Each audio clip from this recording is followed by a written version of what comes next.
Hey, fourth grade, this is Miss Terry. Today we're going to be reading Charlie and the Chocolate Factory, Chapter 17, Augustus Gloop Goes Up the Pipe. Now, before we begin, just as a reminder, this week we are working on sequencing. That's what the order of things that happen, the beginning, middle, and end. And then we're also working on summarizing strategies. So think about the key details, what the story is about, and I'm going to be writing those down into a condensed sentence. All right, let's begin. Augustus Gloop goes up the pipe. When Mr. Wonka turned round and saw what Augustus Gloop was doing, he cried out, "Oh no, please, Augustus, please, I beg of you, not to do that. My chocolate must be untouched by human hands." "Augustus," called Mrs. Gloop, "didn't you hear what the man said? Come away from that river at once." "This stuff is terrific," said Augustus, taking not the slightest notice of his mother or Mr. Wonka. "Oh boy, I need a bucket to drink it properly." "Augustus," cried Mr. Wonka, hopping up and down and waggling his stick in the air, "you must come away. You are dirtying my chocolate." "Augustus," cried Mrs. Gloop. "Augustus," cried Mrs. Gloop, Mr. Gloop. But Augustus was deaf to everything except the call of his enormous stomach. He was now lying full length on the ground with his head far out of the river, lapping up the chocolate like a dog. "Augustus," shouted Mrs. Gloop, "you'll be giving that nasty cold of yours to about 1,000,000 people all over the country." "Be careful, Augustus," shouted Mr. Gloop. "You're leaning too far out." Mr. Gloop was absolutely right, for suddenly there was a shriek and then a splash, and into the river went Augustus Gloop, and in 1 second he had disappeared under the brown surface. Dun, dun, dun! "Save him!" screamed Mrs. Gloop, going white in the face and waving her umbrella about. "He'll drown! He can't swim a yard! Save him! Save him!"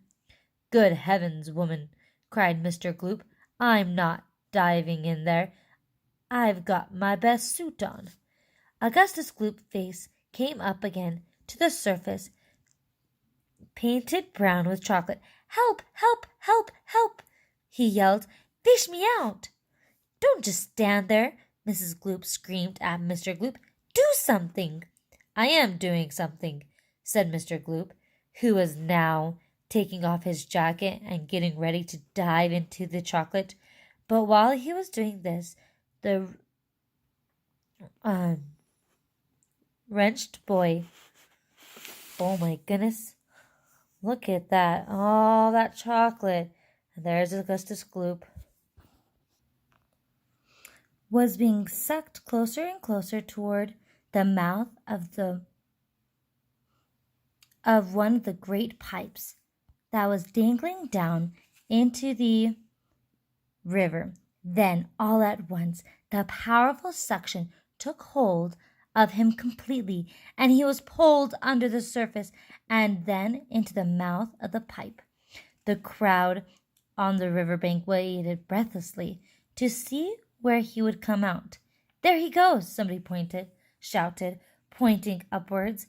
And sure enough, because the pipe was made of glass, Augustus Gloop could be clearly seen, shooting up inside it, head first like a torpedo. "Help! Murder! Police!" screamed Mrs. Gloop. "Augustus, come back at once. Where are you going?" "It's a wonder to me," said Mr. Gloop, "how that pipe is big enough for him to go through it." "It isn't big enough," said Charlie Bucket.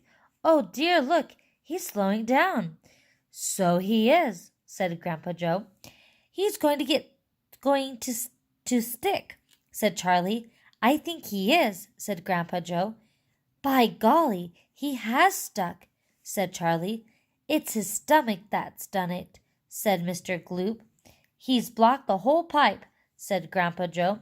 Smash the pipe, yelled Mrs. Gloop, still waving her umbrella. Augustus, come out of there at once. The watchers below could see the chocolate swishing around the boy in the pipe, and they could see it building up behind him in a solid mass, pushing against the blockage. The pressure was terrific. Something had to give. Something did give. And that something was Augustus. He shot up again like a bullet in a barrel of a gun. He's disappeared, yelled Mrs. Gloop. Where does that pipe go? Go to? Quick, call the fire brigade. Keep calm, cried Mr. Wonka. Keep calm, my dear lady. Keep calm. There is no danger whatsoever. Augustus has gone on a little journey, that's all. A most interesting little journey. But he'll come out of it just fine. You wait and see. How can he possibly come out just fine? Snapped Mrs. Gloop. He'll be made into marshmallows in 5 seconds. Impossible, cried Mr. Wonka. Unthinkable. Inconceivable. Absurd. He could never be made into marshmallows. And why not, may I ask? Shouted Mrs. Gloop. Because that pipe doesn't go to the marshmallow room, Mr. Wonka answered. It doesn't go anywhere near it. That pipe, the one Augustus went up, happens to lead directly to the room where I make the most delicious kind of strawberry-filled flavored chocolate-coated fudge. Then he'll be made into a strawberry-flavored chocolate-covered fudge, screamed Mrs. Gloop.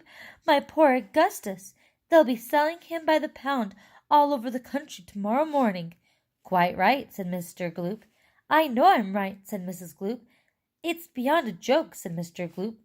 Mr. Wonka doesn't seem to think so, cried Mrs. Gloop.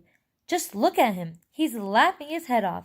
How dare you laugh like that when my boy's just gone up the pipe, you monster! She shrieked, pointing her umbrella at Mr. Wonka as though she were going to run him through. You think it's a joke, do you? You think that sucking my boy up in your fudge room like that is just one big colossal joke? He'll be perfectly safe, said Mr. Wonka, giggling slightly. He'll be chocolate fudge, shrieked Mrs. Gloop. Never, cried Mr. Wonka. Of course he will, shrieked Mrs. Gloop. I wouldn't allow it, cried Mr. Wonka. And why not? Shrieked Mrs. Gloop. Because the taste would be terrible, said Mr. Wonka. Just imagine it. Augustus-flavored chocolate-coated Gloop. No one would buy it. They most certainly would, cried Mrs. Gloop indignantly.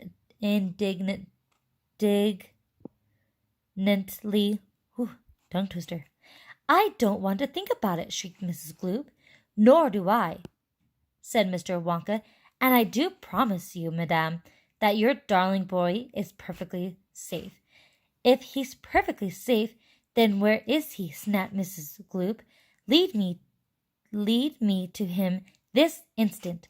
Mr. Wonka turned around and clicked his fingers sharply 3 times. Immediately, an Oompa Loompa appeared, as if from nowhere, and stood beside him. The Oompa Loompa bowed and smiled, showing beautiful white teeth. His skin was rosy white. His long hair was golden brown, and on top of his head came just above the height of Mr. Wonka's knee.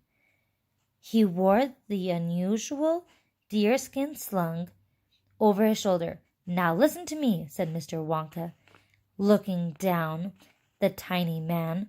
I want you to take Mr. and Mrs. Gloop up to the fudge room and help them to find their son Augustus Gloop, or Augustus.